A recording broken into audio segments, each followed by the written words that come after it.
I'm the Research Director for the School of Environment, Education and Development, and I'm also a professor in the Global Development Institute, where I'm very lucky to have Professor Bina Agarwal as one of my colleagues.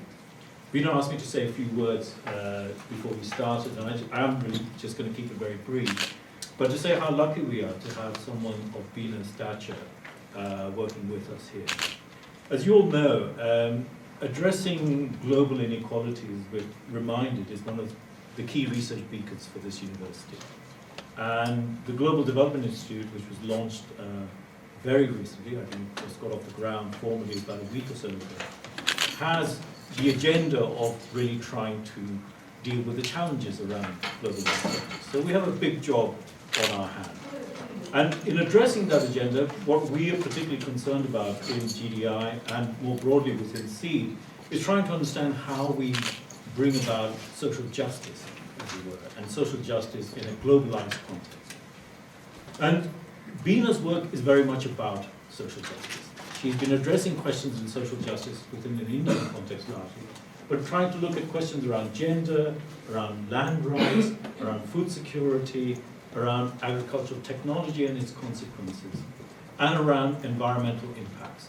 And the way she's done this through her work is been trying to understand, well, how does it impact on those who are the most marginalized, and in particular around marginalized women. And this talk and this launch is really to try and help us celebrate this compendium of 3 volumes that have come out, which have pulled together all her work and her various writings around these thematics. And so that's how we're really thrilled to have Bina here. If you don't know Bina's work, go and read it. I mean, her Google Scholar citations are the kind of thing that the rest of us only just dream about. She's a huge reference figure in the field, particularly around environmental economics, gender and economics, and more broadly around land rights and agricultural change. So that's all I wanted to say, and how pleased I am that we're all here. Thank you.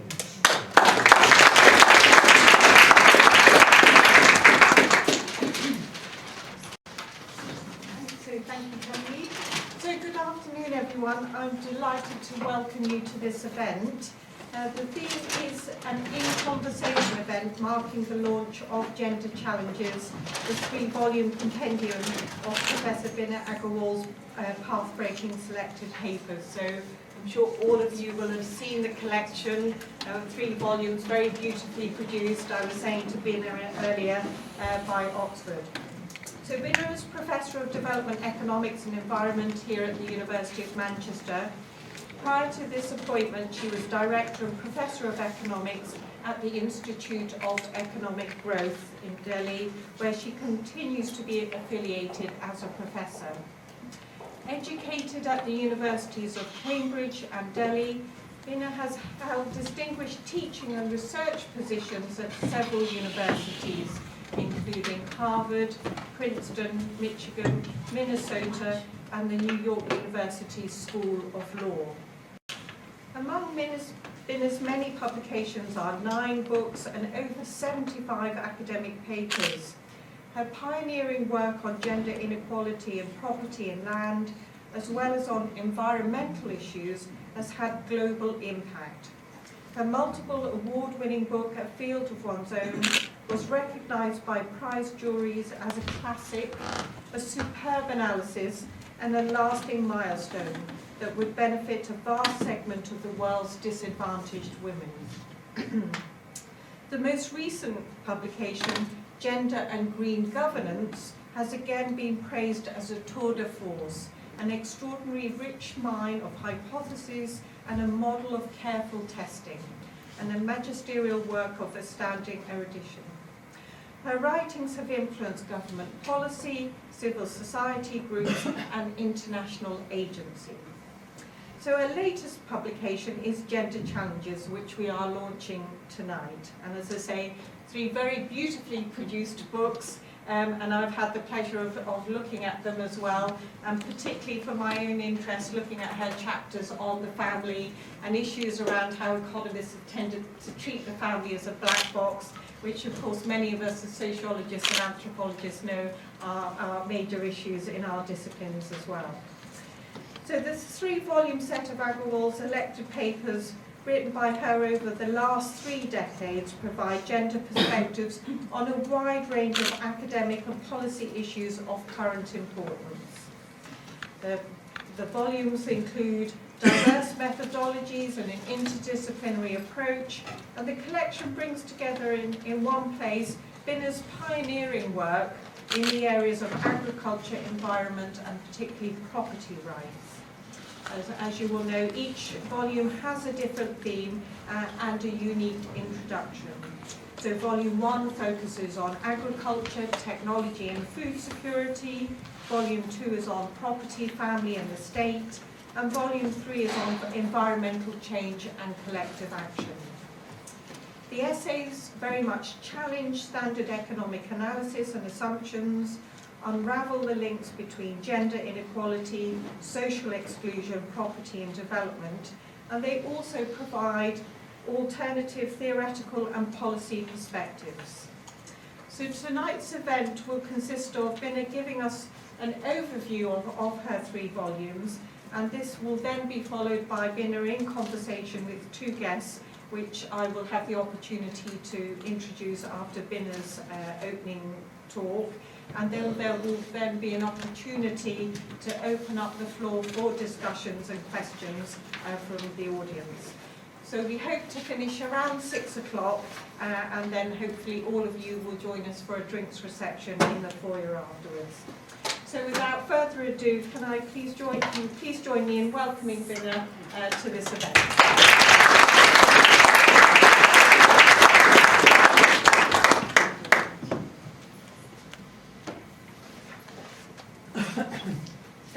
Thank you so much, and Khalid for those very generous, wonderful comments, and Fiona, thank you very much for the introduction.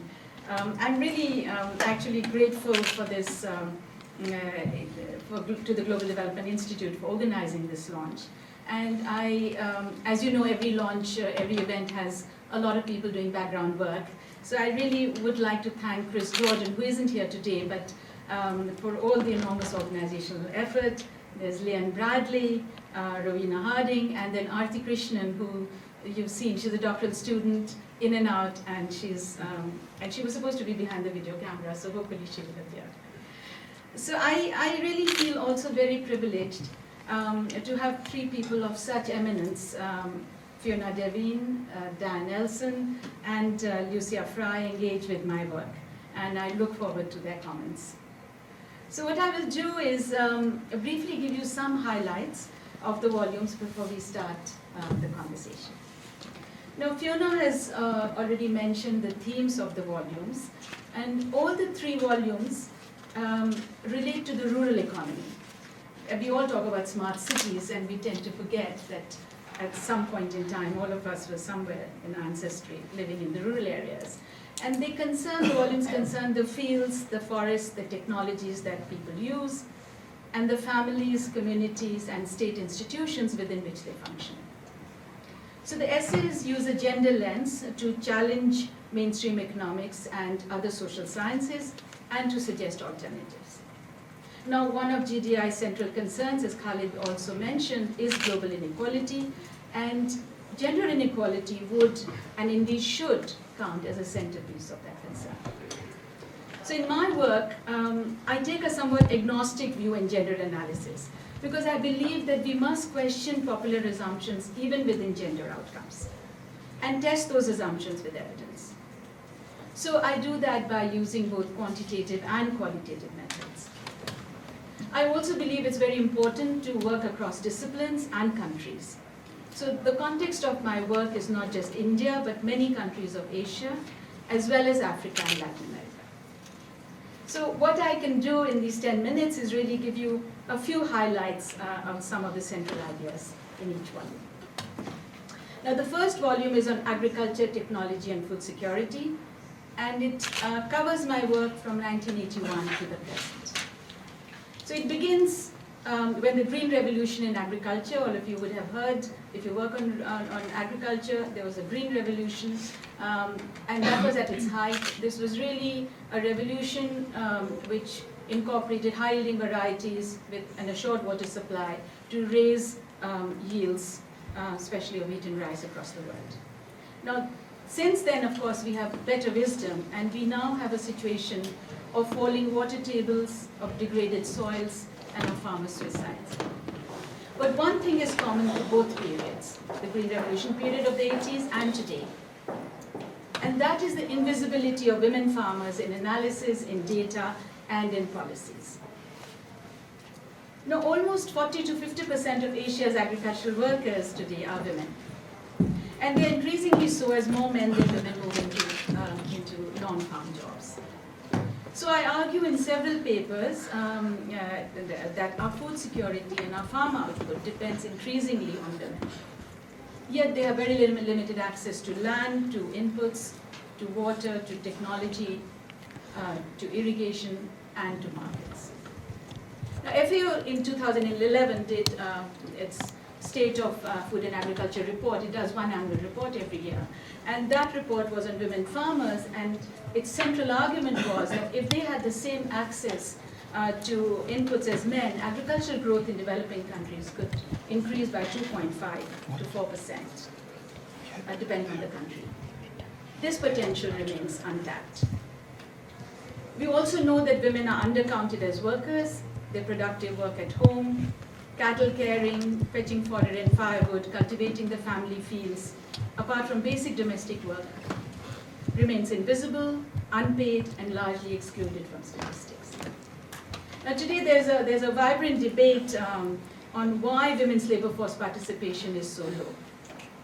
And I wrote a paper in 1984, which is included in volume 1, which shows how biases in the way we define work and the underreporting of women's work by male enumerators and respondents can lead us to count hardworking women as housewives.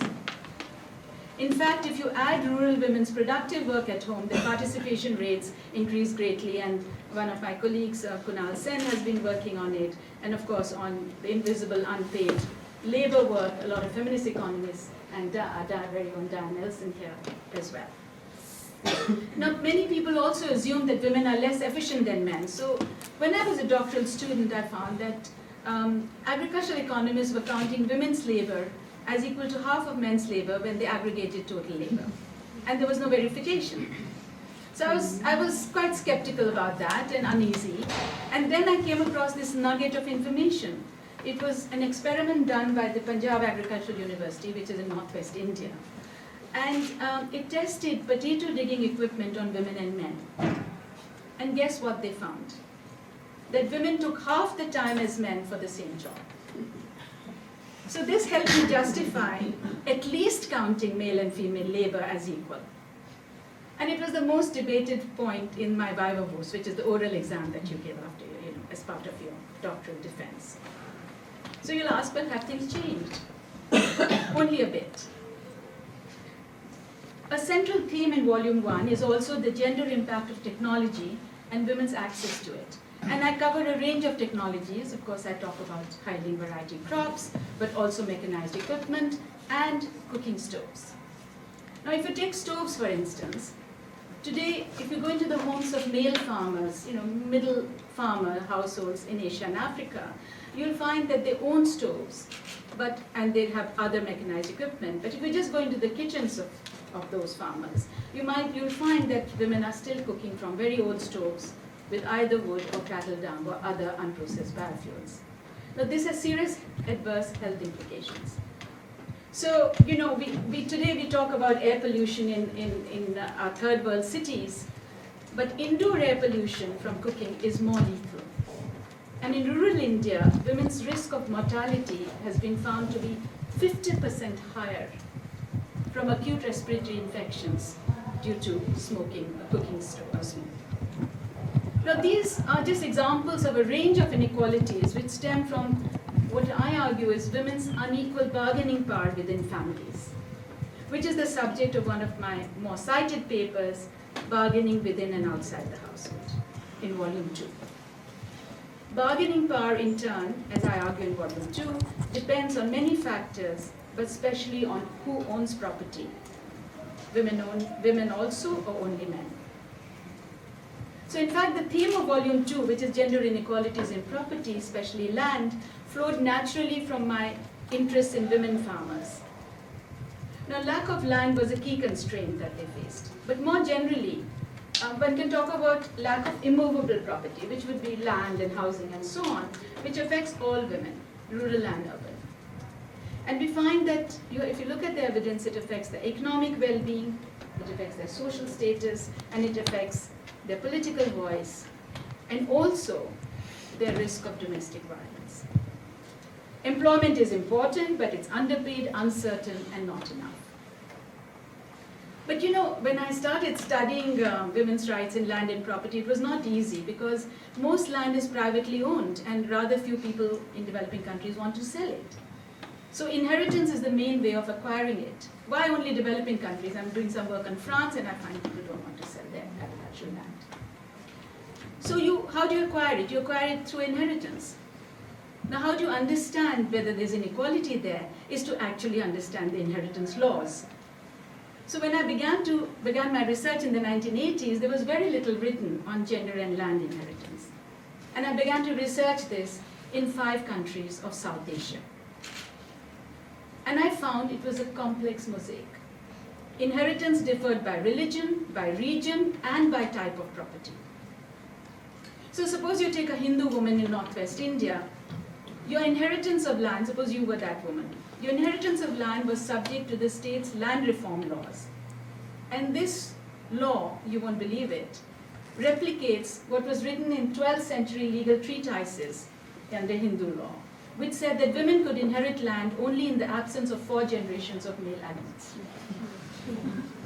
But if you were a Hindu Nair woman in South India, in Kerala, all property passed to and through you, which was many matrilineal communities there. So in fact, each state, India had at that point more than 22 states, you find each state had its own land-related laws and inheritance laws. So that meant that I spent months in the Supreme Court local library in Delhi with hundreds of dusty files and millions of mosquitoes to teach myself the laws. And then taught myself the laws of Sri Lanka, Bangladesh, Pakistan, and Nepal. So you'll say, oh my God, was it worth it? Yes, it was. Because it gave me enough understanding to write the papers, apart from a field of one's own, the papers in volume 2, and to effectively intervene and depose before a parliamentary standing committee of law and justice to try and help amend India's inheritance law in 2005 to make it gender equal. And it even got me an invitation to teach LLM and JD students at the New York University School of Law in 2008. But knowing the law was not enough because we also need to understand the gap between law and practice. So here we have to turn to anthropology. Reading hundreds of ethnographies, especially unpublished doctoral dissertations, all of those that you may be writing or may write included, gave me new insights. And luckily at that point I was based at Harvard and I could access all these. Now at that point I found that virtually none had actually looked at women's property rights, but what they gave me details of is kinship and marriage patterns which impinge on those rights. So you'll say, well, what does that mean? Well, for instance, fathers are much more willing to give daughters landed property in regions where they allow women to marry within the village and within the extended family. So in South India and Sri Lanka, it's much more likely that fathers were willing to accept women's inheritance rights than in North India and Nepal, where they insist on distant marriages. But then as an economist, I also wanted data on what % of women own land, and there is a blank in macro data. If you look at censuses and large-scale surveys in most countries, they do not provide statistics on gender differences in property. But you can't rest on that because you do have small surveys and they provide very important pointers which show that less than 10% of women own land in northwest India, and about 20 to 35% in South India. In Kenya, only 5% of all registered landowners, 5% are women. In Ghana, only 10% of women own land. In Latin America, the range is between 12 to 24%, depending on farm owners. So when I wrote A Field of Unsown and many of the papers in Volume 2, as I said, this wasn't a major focus of research, but today I'm very pleased that it has become a global issue, and it even included in the UN Sustainable Development Goals. The third volume, and very briefly, in this compendium is on environmental change and collective action. Now, all of you know that sustainable development and environmental governance represent this century's biggest challenges. And what Volume 3 seeks to show is why our solutions will be ineffective without a gender perspective. But you also have to be critical of certain kinds of gender analysis. So in Volume 3, I actually begin with a critique of ecofeminism, which argues that women, irrespective of context or class, are closer to nature and more knowledgeable about nature than men. And against this essentialist position, we can argue that women's relationship with the natural environment can vary by their class, their access to resources, and other factors. So this is what I developed as an alternative theoretical framework, which I called feminist environmentalism. Now, much of the focus of this volume is on women's exclusion from environmental governance, as well as on the impact of inclusion. Now, India and Nepal were amongst the first of 50 countries which launched community forestry programs in the 1990s. And many of us had argued that, communities must be involved in protection of natural resources. So I thought, well, we've suggested it, these countries have launched it, let's travel. So for 6 months, I traveled across India and Nepal, just talking to communities to find out what's happening. The good news, the forests were improving in those states. The bad news, women were largely excluded from active participation. So I coined this term called participative exclusions, which is one of the papers in Volume 3. But then in 2001, I decided to turn this question on its head and said, well, what if women were included? Would it really make a difference? And what percentage of women would be affected? So for instance, people cite 1/3 as a magic figure. So I began as a skeptic. But based on my primary survey in India and Nepal, I found that 25 to 33% was indeed the critical mass. If you had this proportion of women, they tended to attend meetings, they influenced decisions, and they could significantly improve forest condition. So these and related papers are in Volume 3. So in these volumes, what I try and do is to cover the most important resources and institutions around private and common property that bear on gender inequality, while also affecting outcomes in the wider economy and society. And I emphasize throughout that there's great importance of resource pooling and collective action to overcome the disadvantage of the small to make them big. And finally, at the very end of Volume 3 is a brief afterword where I seek, it's a reflection really, to identify, well, what kinds of gender analysis can effectively challenge the mainstream economic analysis and policy in particular, and perhaps also relevant for other social sciences. That may prove to be the more controversial part of the volume, but I very much hope that it will elicit further debate. So thank you.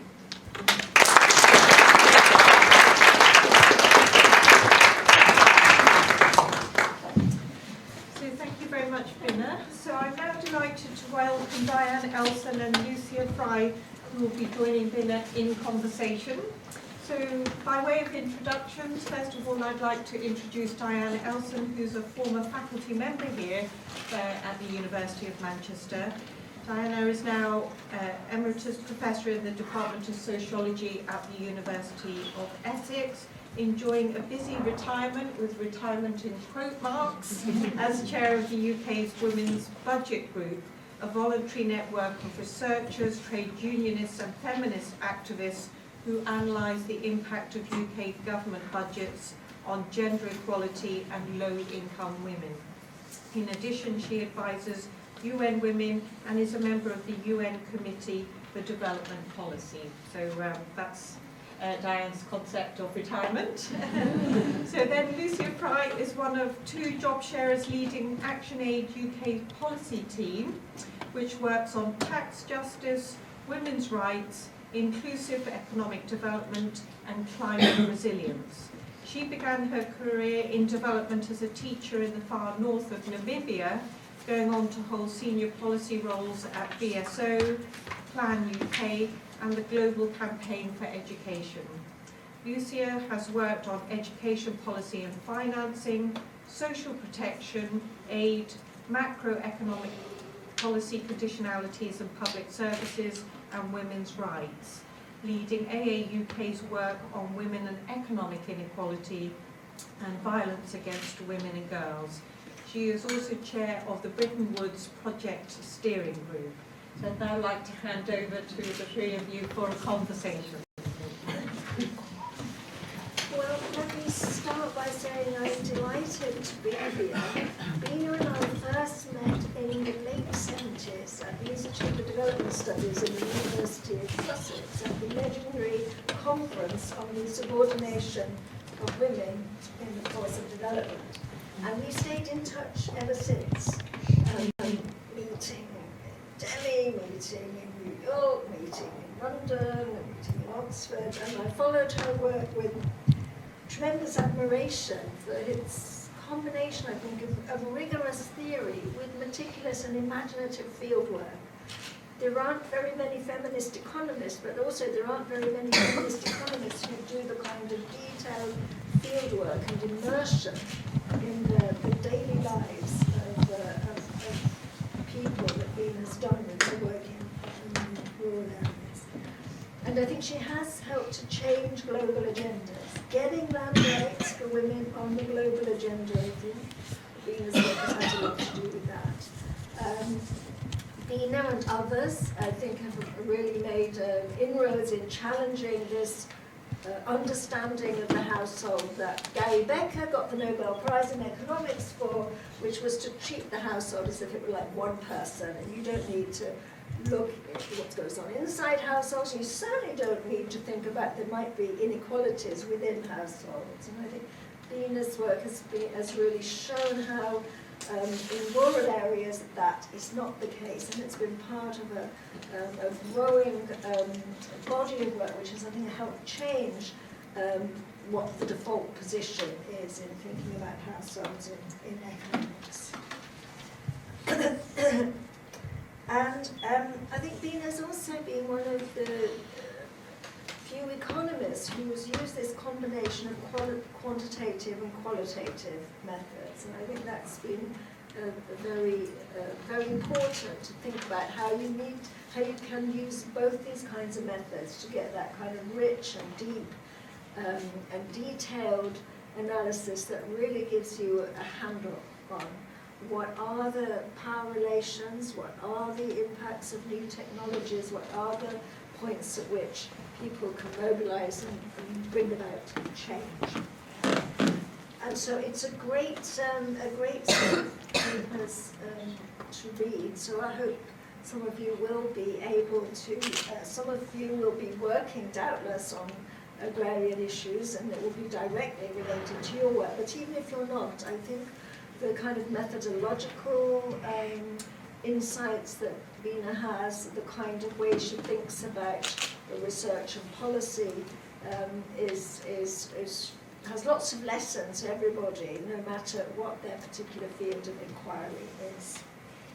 So I'd like to ask Bina one or two more detailed questions, make one or two more detailed points about her research, which I think remains extremely relevant because the challenges she addresses, the challenges of food security, the challenges of power relations in agrarian society, the challenges of environmental degradation are very much at the forefront of the challenges that we're going to be facing for the next 50 years. So Bina, in her work, Bina, you've emphasized quite a bit the benefits of group approaches to farming. But of course there is a view that, well, we all know, don't we, that cooperatives have failed. So why this emphasis in your work on group farming? Could you say a bit more Yes, about that? yeah, absolutely. There are 80% of farmers in Asia and Africa cultivate 2 hectares or less of land. They are seriously constrained in their access, linked to that and otherwise to water, to credit, to technology, to markets. Increasingly, these 80% are also female. So there are 2 sorts of views prevailing today in the debate. One view is, well, they're non-viable, and I think they should we should give our agriculture over to those who can actually produce efficiently, large corporate farms, big farms, and so on. So there is that view, and they could take care of food security. The second view is partly to say, well, where are all these small farmers going to go? Is it going to increase urban poverty? But more particularly is the positive view that small farmers can be dynamic if they have more egalitarian access to inputs and infrastructure. What I argue is that that's good, access to infrastructure, but it's not enough, that we need institutional innovations. That the very fact of inequality in access is because you're small, you're poor, you don't have bargaining power. So what if small farmers cooperated and pool their resources? Now, you could start from very simple kind of cooperation, which is simply marketing together. And we have a very long history of marketing cooperatives all over Europe, dairy marketing with Switzerland, Denmark, Netherlands. And India has one of the largest dairy cooperatives in the world. There are over 3 million, very small, mainly women, who own 1 or 2 animals, who sell through the cooperative. But you can go further and you say, well, how about if you don't have irrigation and your farms are small and non-viable? Why don't we pool our resources to jointly invest in irrigation? Do you know that this evidence goes back 200 years? There are examples of it. But what I'm saying is, can we go further? That people actually pool their land and other resources. And that immediately brings the kind of response you mentioned. Well, we did it in 2 forms. There's the socialist collectivization. We know it was disastrous. And it's true, it was very top-down. There were very large farms. Everything we know about collective action today, all those principles were violated. It should be participatory, it should be egalitarian, it should be small groups, etc., etc. I'm suggesting that it should be voluntary, bottom-up, and in terms of small groups. And potentially that could make a big difference, so that you may own small plots, and you don't give up your claims, private claims, but you come together in terms of production. So you could become a medium-sized production unit and link up with value chains as well. And you have to go further, because obviously you'll be still skeptical. And I say, well, let's study examples on the ground. And so what I'm doing now is examining examples in Asia and Europe to see how they have performed. And there are examples in India, in 2 regions, which are predominantly female groups. And then there are examples in Europe, including, say, France, which I'm looking at. And let's see what those examples throw up. That is it an alternative, or at least one of a basket of potential institutional forms that small farmers could take advantage of. I should look forward to reading Yeah. this latest research that you're doing on that. But perhaps Lucy, let's do. Yeah, I mean, I'd also like to thank the organisers and Fiona, Diane and Bina. It's really a privilege to be here. I'm a policy manager for a campaigning organisation, so I actually spend a lot of my time checking killer facts, nuancing campaigners to government, and really trying to boil down august work of academics like Bina and Diane down to a postcard to be sent to the Prime Minister. So it was really brilliant actually to spend the last few days immersing myself in this work. We're currently working on women and economic inequality, violence against women and girls, and one of our global campaigns is on land rights, so not surprisingly I found enormous resonance with our work. I was asked to just open up by saying a little bit about what I thought Bina's influence has been on policy.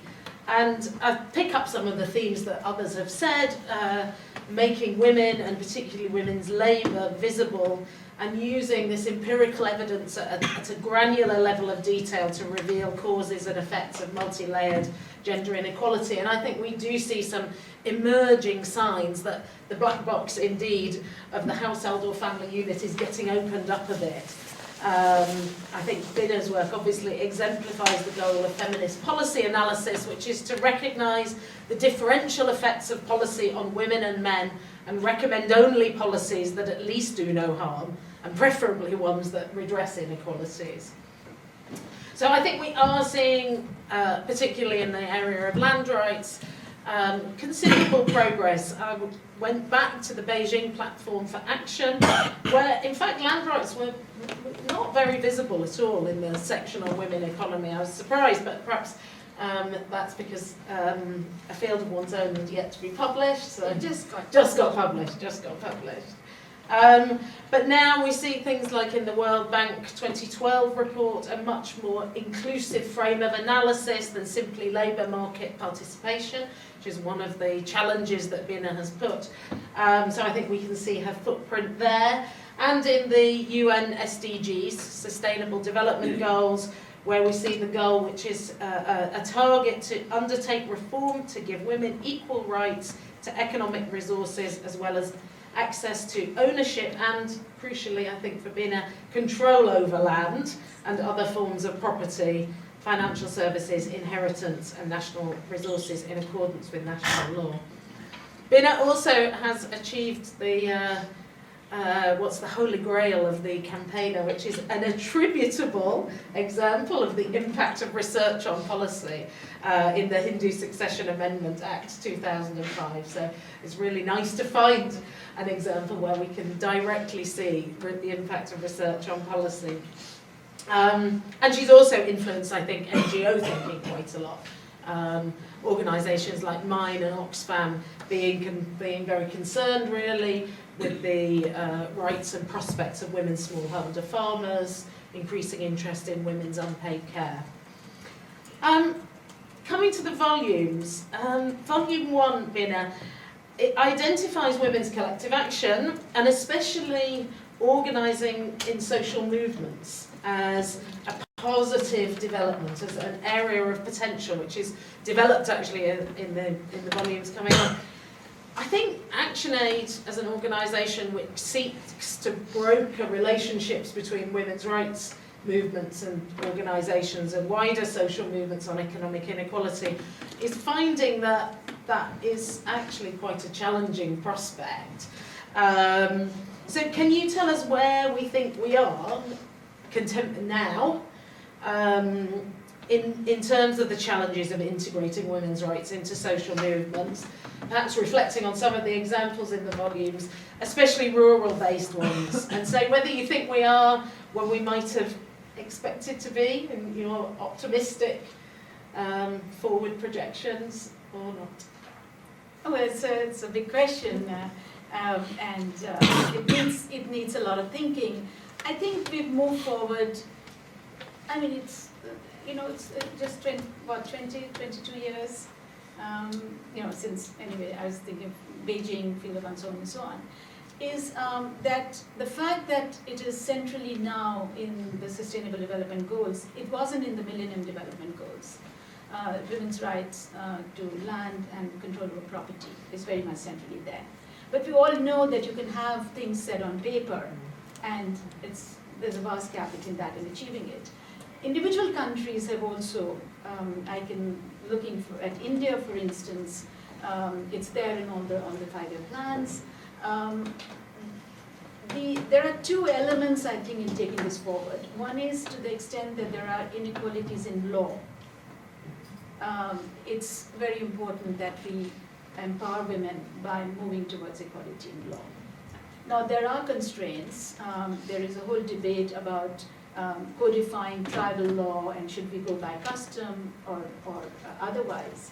And part of this debate is that if your identity is with a certain group, then should you go look at the gender inequalities or should you look at the identity questions? I think this has become one of the barriers. the fact that you're talking about it, ActionAid, Oxfam, that's a big plus. So I think the international agencies are there, many of the national governments are there. Moving towards law requires civil society engagement ground up. I mean, this is what one learned from the Hindu Succession Act experience, but there are many other countries as well. But the second is that we need much more data just to be able to say, like, the figures I quoted. I'll give you an example. Nepal is the only country in South Asia which, by just putting one question into the census, you get a figure that only 14% of Nepalese women own land, which isn't about 14% of land. They probably own very little, even a smaller proportion, but that 14% own land. Now, 5% are registered, when we talk about Kenya, Ghana, and so on. So this is something many of us have been talking for 20 years. And if we don't have that data, data is always helpful to monitor things and to take things forward, what's happening on the ground. So I would suggest, yes, let's, that is very important. And the kind of role that ActionAid and others can play, both in trying to push for that.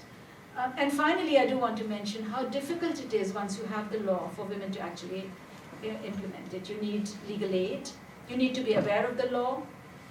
You need legal aid in order for them to have that. But most particularly, there are social norms which women don't want to challenge their families in order to insist on their rights. So today, for instance, Hindu women have the extraordinary right, if you're married, even when you're married, you can return to your parental home and ask for partition of joint family property, which would be unheard of. But how few would be able to do that? And what you need is a social transformation, in a way, where brothers don't break off relationship with sisters on the ground that you've asked for your property rights. So again, groups can help. When we talk about, I was struck that, and this is my final comment on this, is that in Bangladesh, and there's, in the 1980s, BRAC is a very big NGO in Bangladesh. And there was interviews of some of the women who'd become members of these groups, very poor women. And they said that now these groups are our brother, which means that they were willing to challenge intra-family relationships as a result of being able to be part of the group in a way where they were economically empowered but also socially empowered. So, yeah, maybe that's as well something we can take up in the discussion. I think there are probably people who might have worked on these issues in Africa, yes. where you have similar kinds of issues. The law gets improved, but there are all kinds of social constraints on women actually using the law. So we've had great steps forward on that. But on the issue of the land rights, I was going to ask you, Bina, talk about land rights and control over resources, and people can see, oh yes, it's going to benefit women economically. But I think your research has also shown how it can benefit women socially, and particularly this work you did that looked at the relationship between land ownership and susceptibility to spousal violence. Yes. I wonder if you could say Yeah. a bit more about that. Thank you. There's been so much work on domestic violence, and we know it's been the central, violence against women has been the key driver of the second wave of feminism, both in the West and everywhere else. And we've got so much work on domestic violence. And I was struck by the fact that all these studies looked at the impact of women's employment on the risk of domestic violence, and they had contrary effects. Some showed that women were more empowered, and some showed they were less, that they were beaten up more.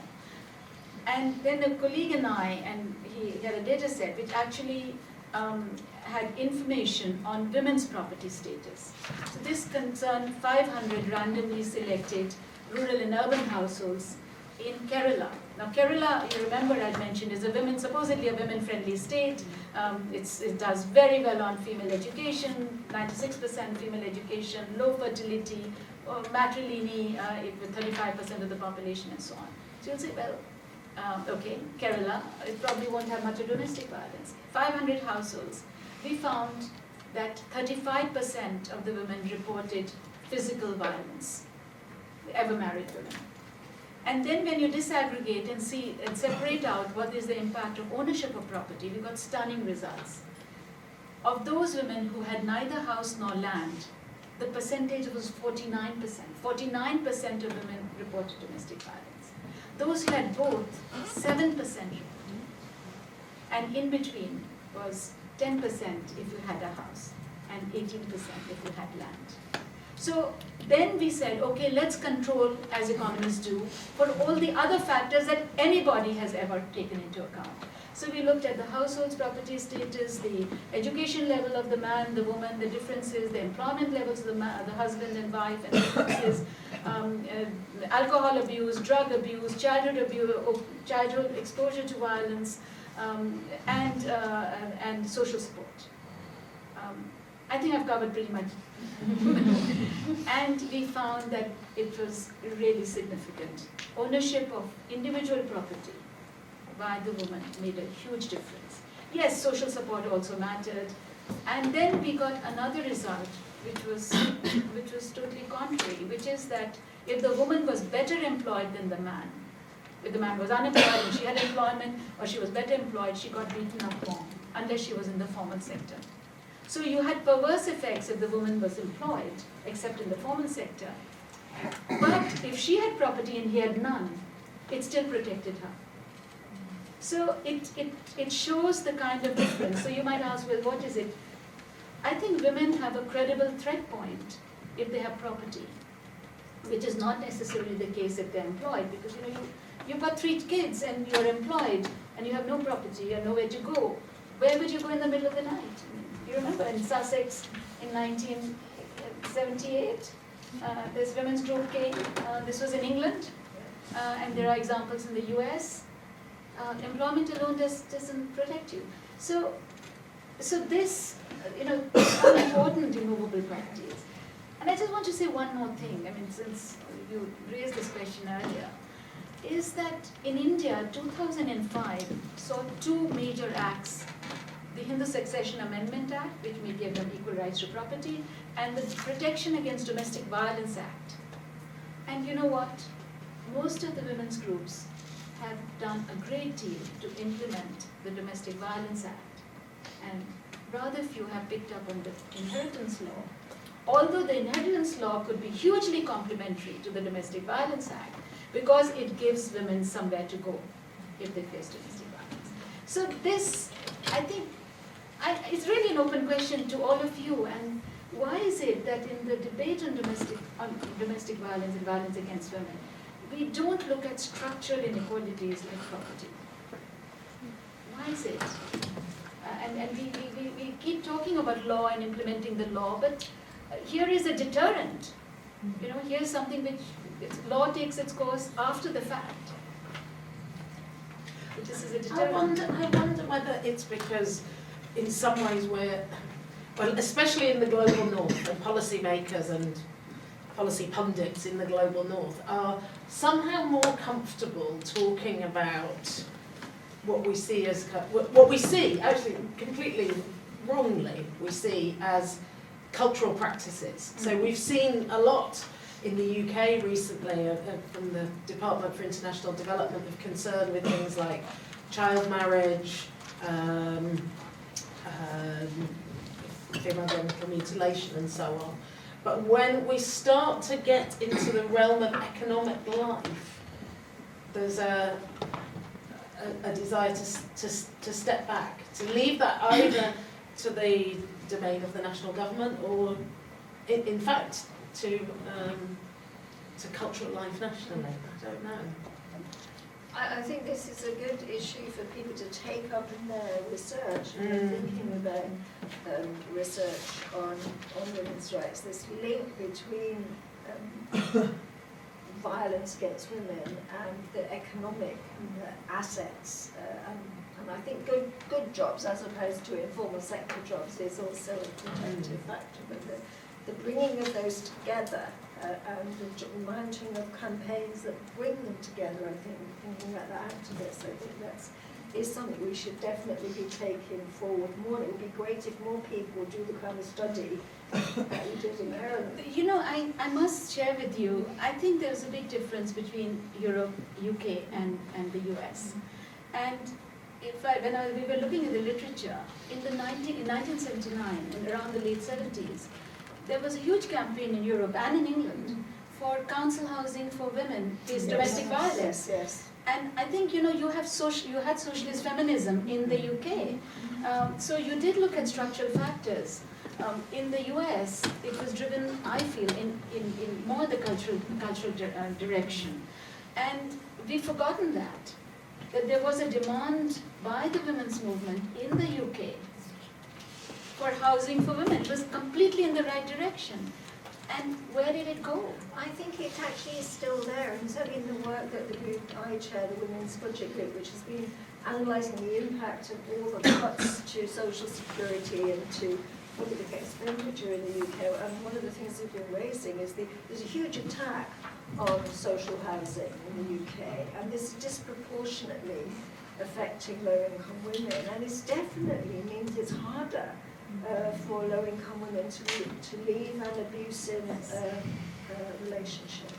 I think Bina points in one, I think it's volume 2, to the lack of interest in the issue of social housing and low-cost housing in developing countries. And actually, when I think about my time in Africa and Asia, yeah, that's remarkably true. Really, the only time you come, well, one of the rare times you come across it is connected to employment in public service. Public service employees sometimes accrue the benefit of social housing, but in policy debates it's quite invisible.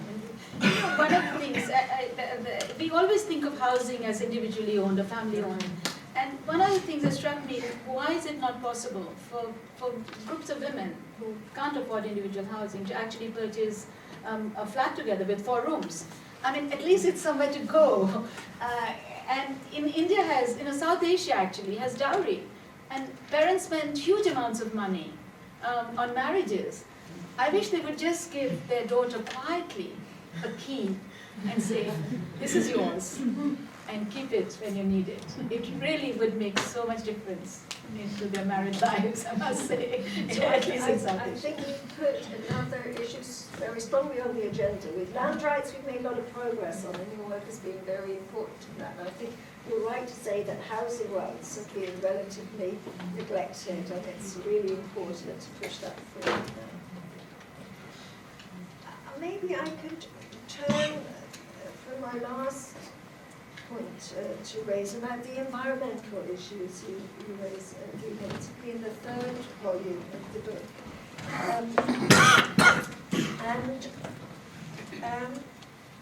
There are many questions one could raise on that, but I think one of the things that people might find intriguing is the debate with the ecofeminists, which I've also found in international, and I recently actually contributed to a book produced by Friends of the Earth on gender and environmental issues, in which I took rather a stout stance against ecofeminism. But ecofeminism still resonates a lot with people, and so I wondered if you could perhaps just say a little bit more about the reasons why you're critical and why you think feminist environmentalism is a better way forward.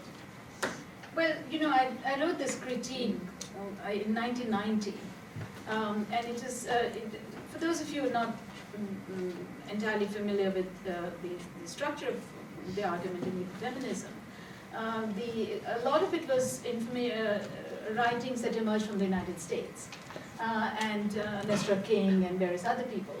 And the argument was that women have a special relationship with nature, and they have a special knowledge of nature. And it was really the fact that you were women. Now, some of these arguments were biological, and some of them were cultural, that women are associated by people as closer to nature. And therefore, the transformation of both nature and gender relations will happen together. And what my critique was that firstly, women have no automatic privilege about being related to nature. Birthing and so on is true, but you're talking about the environment, you're talking about natural resources, and rural. So if I live in an urban context and I'm cooking with a gas stove, I'm not so concerned in a daily basis that whether I get firewood or not. But a rural woman who's poor and who has to go to the forest every day is very concerned about it. Secondly, I may learn from books if I'm very interested about local ecology. But it's not something I gain as an everyday experience. Women who are in rural areas, who go every day to collect firewood and fodder and non-timber products, have a knowledge about those species. Men have a different knowledge system because they collect much more of timber. So both men and women have knowledge of nature. Both of them, to the extent that they are dependent, let's say, on forests or water, have a stake in protecting and so on. But the nature of the stake is different. And why is it different? Because firstly, women depend much more on natural resources, and they depend on different sorts of natural resources. And so, take forests, which I've worked on a lot, that men tend to use forests for subsistence mainly for small timber, for agricultural implements or for repairing houses. Women use it for firewood and fodder and non-timber products. Men use it occasionally, use forests occasionally. After all, you don't have to repair a house every day. Women need it daily. And so the nature of the stake is different. And I think these differentiations of class, of context are not taken into account by ecofeminism. A classic work of ecofeminism in the West, which I do recommend because it has some wonderful stuff, is Caroline Merchant's Death of Nature.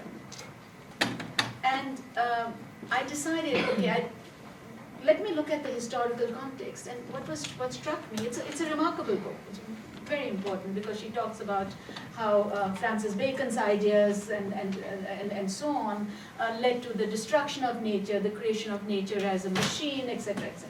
The thinking of nature had changed. But what's very interesting is that their depiction, even of Caroline Merchant's, of the period before all this had happened, the Industrial Revolution had happened, it sort of depicts them as men and women are sort of equal but different, and they don't take into account that women were hugely different in terms of access to resources and property. The law of coverture, remember, it changed in late 19th century England and Europe, required that when a woman married, all her property belonged to her, was controlled by her husband. There was this famous film on it, if you remember, Anthony Hopkins and somebody else. And so that changed in the late 19th century. So the absence of history or the very collapsing of differences in historical context, I think is a serious problem if you look at ecofeminism, whether you look at the American versions or the Indian versions of it. So I think you and I would agree on that. I think I would. We're much more materialistic. So this argument, yeah, let's have a much more materialistic basis for understanding the relationship between women and nature, right? So I'm a little bit conscious of time, although Bina says has instructed me that we can be quite relaxed about these things. Oh, not entirely, I'm sure you can. But in the sense of now opening up the floor to questions and contributions to the discussion that we've had so far. So if anybody would like to raise a hand if any questions at all. Hello. My name is Ece. I am a PhD student in Lancaster University Department of Sociology. In my research, I am examining the relationship between women's exclusion from free wage labor and the male dominance of land ownership in Turkey, only in Turkey. And I benefit from your work very much. Thank you very much. I want to ask one question that I find it particularly not easy to understand. When I'm reading your work, it is, if I understand it correctly, gender ideology operates at different levels. At the state level, individual level, family level, and gender ideology has resulted in gender inequality in land ownership.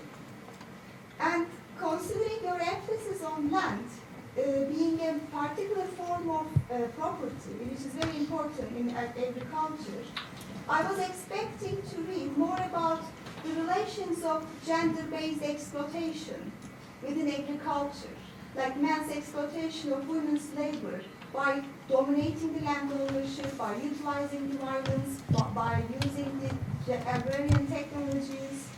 But I couldn't, and every time when I tried to search it, I was referred to gender ideology or social norms or unequal bargaining power. But I couldn't find the exploitation. Why there is no exploitation? Or there is, I don't know. Okay. I think what you're referring to is that beyond gender, there's class. There could be there would be exploitation of entire families. Is that what you're talking about? If it's like man's exploitation of women's labor, not bourgeoisie or not landlords, because in Turkey we don't have landlords like also in India. Well, it's implicit in I don't talk about men's exploitation as such, but I do talk about the fact that we talk about unpaid labor, the fact that you have unequal gender division of labor. All of these factors are elements of exploitation, if you like, even if you don't use the word exploitation, right? I mean, there is a very nice article by Nancy Folbray on exploitation comes home, but she is talking about inter-household inequalities in relation to unpaid work and so on. But there is another form of exploitation, which you didn't mention, which I think is very important, and that is that there are, when there is class exploitation, then within that, women's sexual exploitation of families which don't have land is also very important. So in chapter 9 of A Field of One's Own, I talk about struggles over resources, struggles over meanings. And there I talk about agrarian movements, especially in South Asia, where you found that women participated in agrarian movements very strongly because they joined the men who were fighting feudalism in order to get access to the land. These were tenant farmers, because the women were particularly exploited. The landlord would, I know it's not necessarily in Turkey's history today, but it could, if you go back somewhere, it would be there. And what used to happen is that the landlord would have the first right over these young women of serf families or tenant families. And so in these huge movements, Tehbaga, Telangana, and other movements, you found that women participated in large numbers. They participated in armed struggle. And yet, within these left-led movements, the fact that there was domestic violence was not even brought in. And there's a wonderful history, oral history of women who participated in the Telangana movement in India in the 1940s, in which women say, can you imagine the pain that we participated in these armed struggles? We've got, our families have land, and now we are asked to go back and sit behind a cooking stove. However, there's a positive story also in chapter 9, and that was a movement in eastern India, which is one of the most feudal historically, called the Bodh Gaya movement, in which this was a movement in the 80s, in which there were some feminists who also joined in the women's movement. And they argued that women, in this struggle again, that their households wanted land, access to the land which they've been cultivating, but they were tenant farmers, that the women should have equal claims. And then they had to talk not only they had to convince not only the men in the families, but also the non-governmental organization to say, can it be done? The administrative officer who would hand out it was a positive struggle. And in 2 villages, everybody was together and said, land will be given only in women's names. And at the end of it, you know what the women said, what it meant to them. We had tongues but could not speak. We had feet but could not walk. Now that we have the land, we have the strength to speak and walk. And if you go back to China, Fan Shen, you remember? And he talks about land reform in China in the early part of the 19th century. And it's the same thing. When women got land, they said for the first time, our names have been mentioned. We have an identity. So what I'm saying is that all this is about exploitation, but it's multiple levels of exploitation. It's not just ideological. It's very material in a way. So maybe we can reread together one of those chapters, and perhaps I might convince you. Yeah. Okay. Another question to all on there? Susie Jacobs, Manchester Metropolitan Union. Can you hear me? Yes, yes, very good, thank you. Actually, I'll ask you something about the Bodgaya movement as well, but what I wanted to ask you, whether or not you might wish to comment, possibly in public, about some of the stances of the food sovereignty movement. Now, I don't have extensive experience, but I've been to a few conferences and symposia, given the kinds of tensions in small-scale farmer households or peasant households and gender exploitation, violence, and so on. Not in all households, but many of them. And of course, the food sovereignty movement is really predicated on, obviously it's very easy to point to the terrible things about corporate and agriculture and so on. But in terms of the way forward, seems to be implicitly small farms.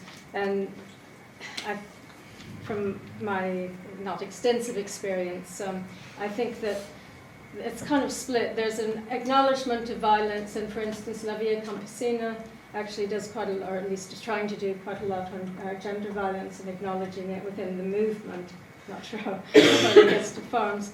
But in terms of the food sovereignty movement, I've sometimes found that the reaction's kind of, it's a little bit like shock, really, that, discussing these, difficult issues, and if you do, then you must be in favour of corporate agriculture, raising these problems, the sort of problems that feminists have over and over in left movement. So I don't know if you have any comments about that.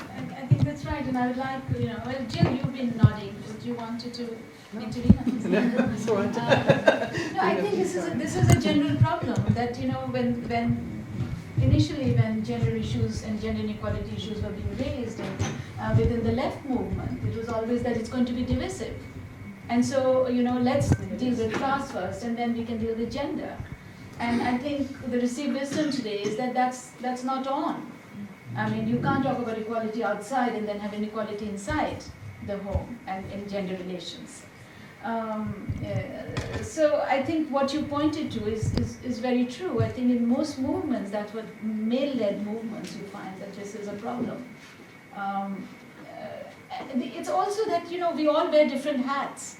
I think it's quite a complex issue. So here I am, I'm an economist, I'm a heterodox economist, I'm a woman, I'm Asian, I'm Indian. There are all these multiple identities. And so which one would I flag in which context is an issue of choice. It's not an easy issue, really. But nevertheless, in movements, that is what you were pointing to, right? That this constant refrain that we don't bring up gender issues because they're divisive. Well, I think that's a constant refrain in lots of movements, but maybe it's a particular salience in the food sovereignty movement, because they're, since collectivization failed rather badly. Well, food sovereignty, of course, it's a concept, and I've done a critique of that from a different perspective. Yeah, General Peasant Studies, 2014. I think what you're saying is that it's a movement which, in its manifesto, actually puts gender equality and improving gender relations as quite central. And so when a movement does that, and you find that it deviates from that in its practice, it's a particular problem. But we could talk about it. Maybe there are other elements. Yeah. So Jill? Yeah, I'm just reflecting on this focus on property rights, and it's obvious that that women having the right to hold property is important. But I was just thinking about developed countries and where land is less important, but housing is critical.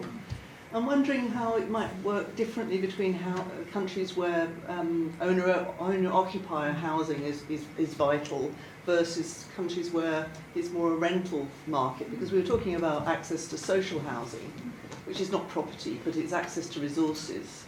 And whether anybody's done any studies, I'm just thinking of whether or not there's less where you can access where employment therefore might matter more, because through employment you have an income which you can then rent housing, so you have that access. You're not tied to the family home in quite the same way. But anyway, just reinforcing the fact that actually the form of property rights that matters must vary across different countries.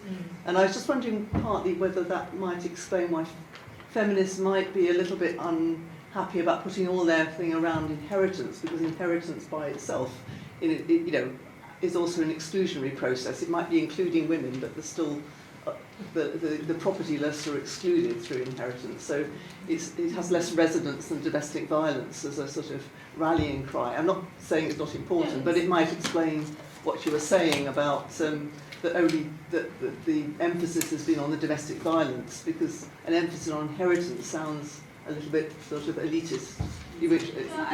I wasn't saying the emphasis should be on inheritance. There are two different parts of the argument.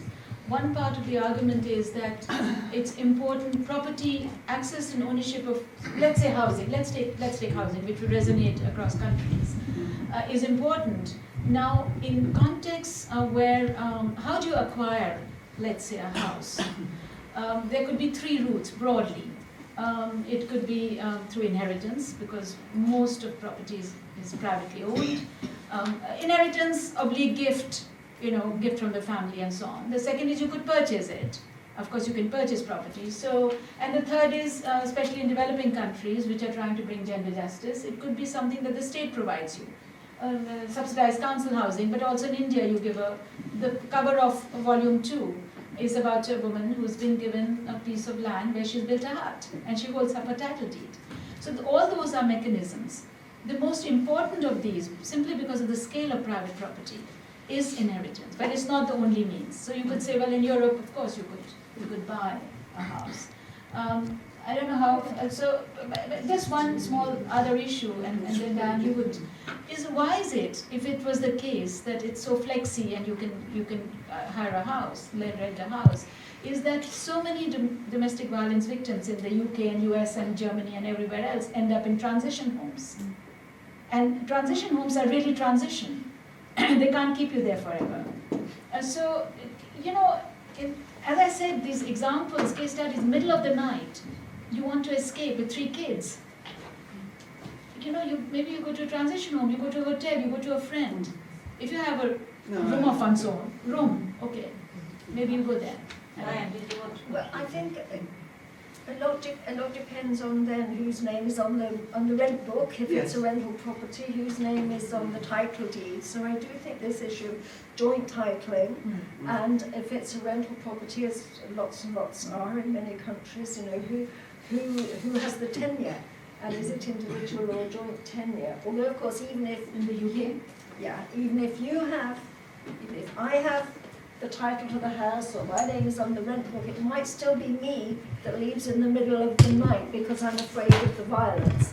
But I have more leverage in then coming along with some police to support me to eject the person whose name is not on the title deed or on the rent book, so that I can have possession of it. So I do think that is an important... The ownership would still matter. The rights, the right, maybe an ownership right, or it may be a tenancy right, but the rights, I think, can still be extremely important. The nature of tenure, though, has to be really important absolutely, as well. Absolutely. So that's why the short-term rental model that you have in the UK is so potentially damaging, actually, compared to European countries where long-term rental tenure is more common. What's your experience in Action Aid? We've done a lot of work on that. I was very struck, as I said, looking at your work, that this issue around housing and its relation to violence. I think we see our role really as trying to bring attention to domestic violence as a whole, rather than the kind of, as I say, this preoccupation with harmful traditional practices, which I find quite othering, actually, in some campaigns. So I think that's the direction of travel we've moved in. We haven't really got to, I suppose, unpacking the the potential solutions around domestic violence. Certainly not to the level of looking at property and housing in relationships. Just on Jill's thing, you know, if you look at the figures, and there's WHO and other figures, it's, you know, the incidence is much lower in Europe and so on. It's about 10, more closer to 10%. I mean, you don't get the sort of 50% that you find in parts of India or Latin America and so on. So obviously there are a number of factors which I mean, I wasn't really referring to, you know, the domestic violence. I was thinking that, like in Germany, where there's not, the household is not invested in a house usually. There's many more renting is normal. You're actually, the actual mobility of, the ability of the woman to, she doesn't necessarily need the endowment from the parents. They can find another, they can move out of the rented property into another one. I wasn't really thinking the violence then, but just the freedom to move. Yeah. So I know we've got a couple more questions, so one at the back there. maybe 2 or 3 minutes. Yeah. So should we, just watching the time, if we take 3 together and then take it from there? So at the back there. Okay, thank you. I'm doing a PhD in economics at the university here, and my research is, one of the parts of it is about what determines the kind of crops a farmer chooses to grow. And from preliminary results, I'm seeing that male-headed households have about 30% more probability to grow higher yielding variety crops. Basically because, I'm thinking now from what you said, basically because there might be a reason that they have access to more land, so they can grow these kind of more capital intensive crops.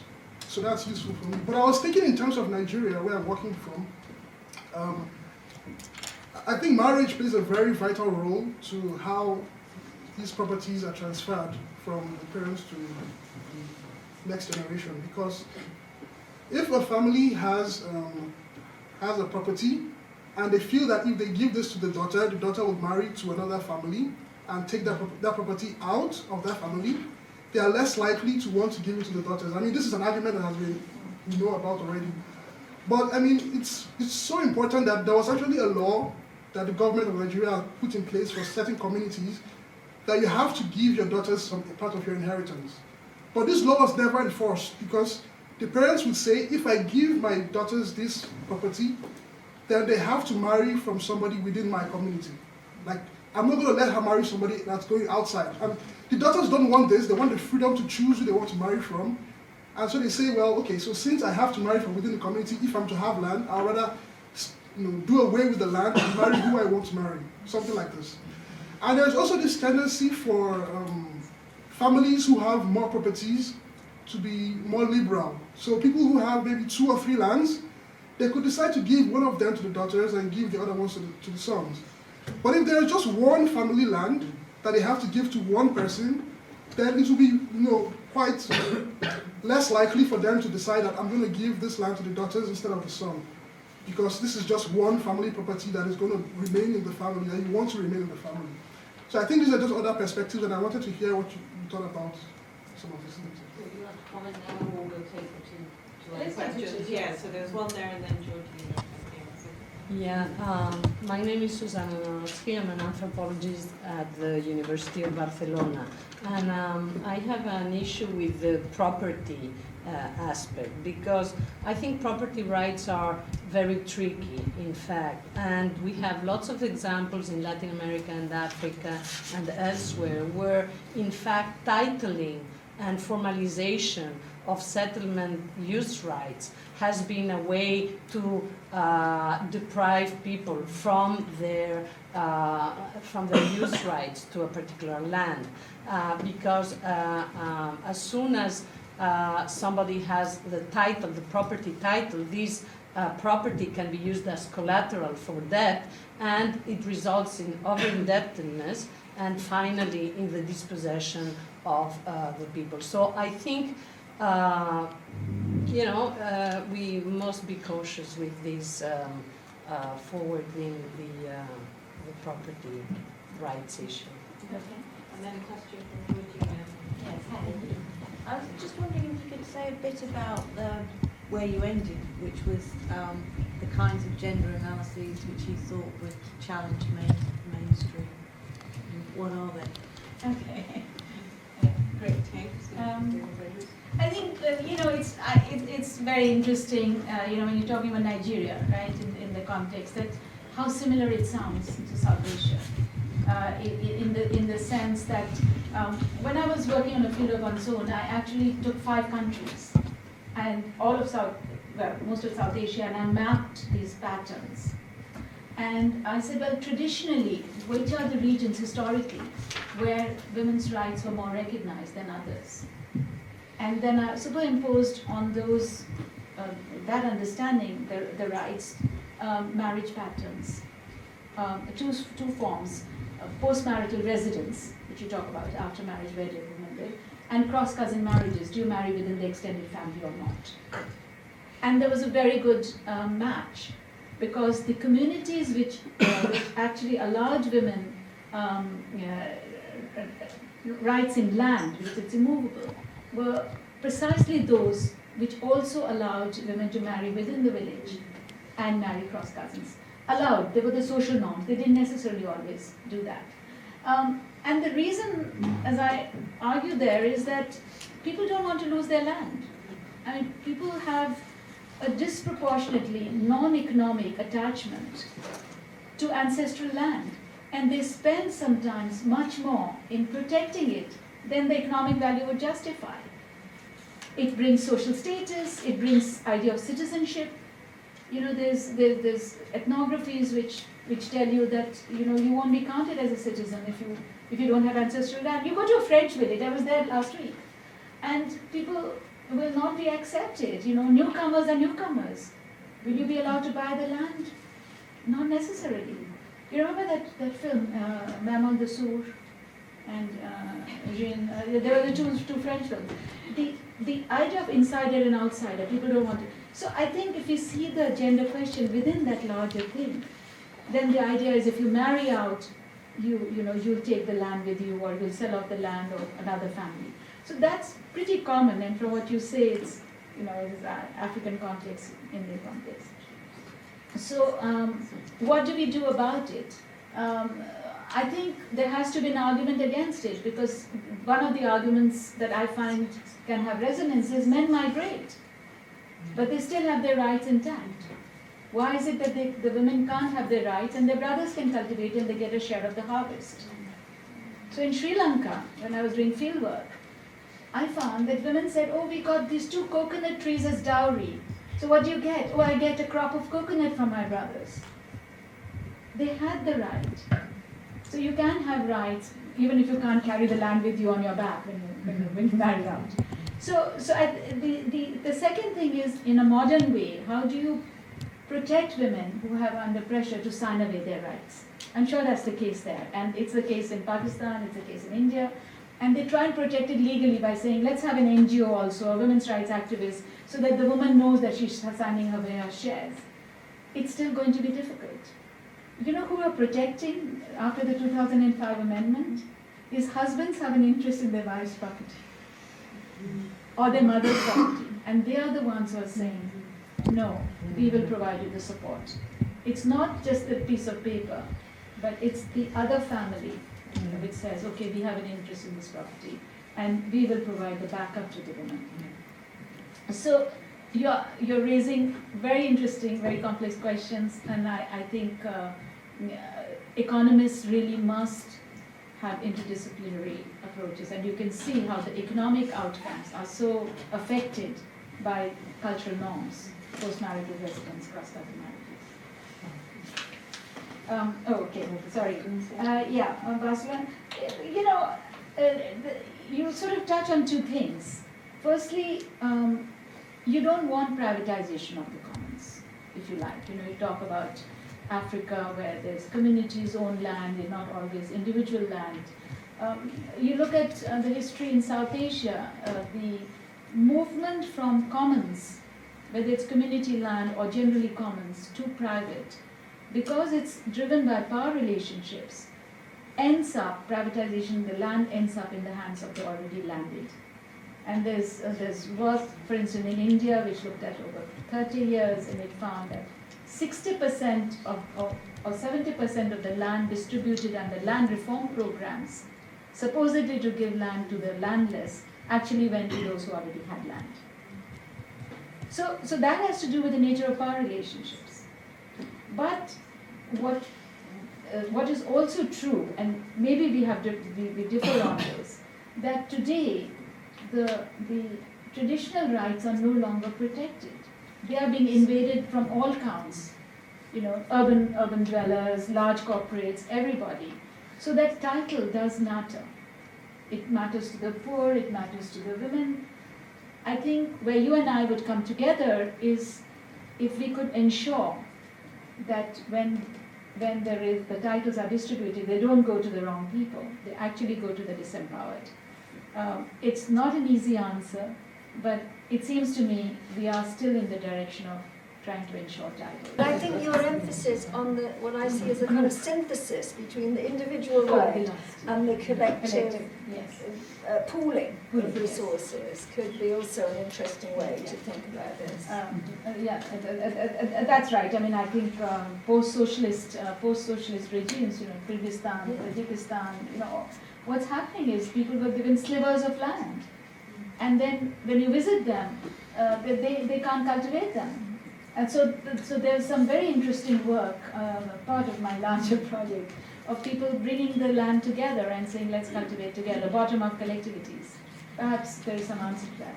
And finally, Georginia's question is just, it's the afterword. It's the last chapter of volume 3. And it's a work in progress, so all of you must contribute to it.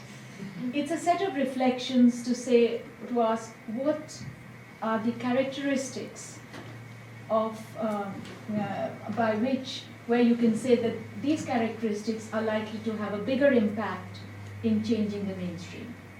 And I divide economics into sort of 3 broad categories and subcategories: the orthodox mainstream, the heterodox mainstream, and then the heterodox marginal. Orthodox and heterodox marginal. And the one area in which has had most impact is really intra-household relations. The shift from the unitary household model by one Nobel laureate, Becker, and also, Samuelson also supported it, to the idea of another Nobel laureate, the initial embryo of these ideas was Amartya Sen, for instance, who talks about Becker's family as the glued together family, and the bargaining approach to the family. Now, those of you who haven't thought about it, the Beckerian, very crudely put, idea was that resources and incomes are pooled, people have common preferences within the household, and they have an objective function based on income where you maximize utility. Now, the idea that all household members have common preferences and common interests is the thing that is disputed. Now, it's disputed, all of us as families, you can immediately say, well, that's not true, right? But there's a huge body of empirical work which got built up over the years, which showed that households are not egalitarian spaces, that men's and women's interests are different, and their objective functions could be different. And so that led to the search for alternatives, and you have a body of work which is called collective models of the household, of which the most important insight was that households are not units of altruism, they can also have self-interest, and there can be bargaining power determining outcomes. Now, in sociology, when I first presented some of this stuff, people say, no, well, families are the heart of the heartless world. How can you argue that families are these bargaining units? And, you think of sort of markets and people haggling. But that's not the case. It's much more subtle. The idea of bargaining is that the outcomes are dependent on bargaining power, but you're not actually arguing over everything. Bargaining power can be determined by a range of factors, of which income is only one. It could be property, it could be social norms and social perceptions. So, for instance, brothers in Nigeria don't have to argue with their sisters to say, give up your claims. There are social norms which say a good sister will sign away her claims, or in Pakistan or in Bangladesh. So what my argument, so there's a whole body of literature from 81 onwards which economists have written about bargaining models. What my own contribution to this, as I see it, is to broaden it up to say, let's look at a range of additional factors which affect bargaining power, of which ownership of property by women is one, but also social norms, qualitative social perceptions, and access to the commons. So if you don't have private property, do you have rights over common resources, public resources? And all of these could affect your bargaining power. And then bargaining takes place in at least 4 arenas: the family, the market, the community, and the state. So if the state introduces gender progressive law, it can actually improve your bargaining power within the family, right? Or if the community has these outrageous social norms, but your husbands are willing to support you, or family is willing to support you, as in the case of Bangladesh when women went out and the community said, you are breaking parda and you're shameless. And the husband said, well, they're earning a living, and the women said, well, parda is of the mind. So it's much more subtle. And so one of the arguments also I make in that paper, Bargaining Gender Relations, is that social norms can be bargained over. That it's not a given, as economists always assume. Social norms are given and let's get on with the equation. And there's iterative bargaining. So, a woman who manages to divorce her husband and she gets property will have greater bargaining power in the next marriage, for instance. So there's iterative bargaining. And so it's all of this. And then there could be coalition bargaining. So women often bargain on behalf of their children with their husbands. And children can be your support. So, in domestic violence, you have the Bill Clinton effect. The Bill Clinton effect is that Bill Clinton stood up for his mother within the family. So you can have mother-children coalitions in intra-household bargaining. So it sort of opens up the space to think about this analytically, even though every element of it can't be modeled. So anyway, I'm sorry, they deviated a little bit from it. So bargaining, you would agree, is the bargaining models challenge orthodox theory. If you can empirically test it, and there is a lot of empirical work, Agnes Kusim being many others, who've shown that the bargaining model is the stronger model. And then it has an impact on policy, which has implications for equity and efficiency. Those are the kinds of changes which will have most effect on the orthodox mainstream. And so, would you agree, bargaining, the bargaining model, labor economics, and increasingly other elements are coming to the fore. Agricultural economics, the issue of land, the care economy in public finance, with gender budgeting. But the characteristics are, do they challenge orthodox theory? Can it be modeled and formalized? Can it be empirically tested? And does it have a serious impact on policy? If you have all those elements, you have a really strong case for challenge. And so on. So I can tell that we're going to continue some interesting conversations. Can I bring this session to a close by thanking Lucia, Diane and Bina for a really interesting discussion, and also for you for contributing with your questions. And such good questions.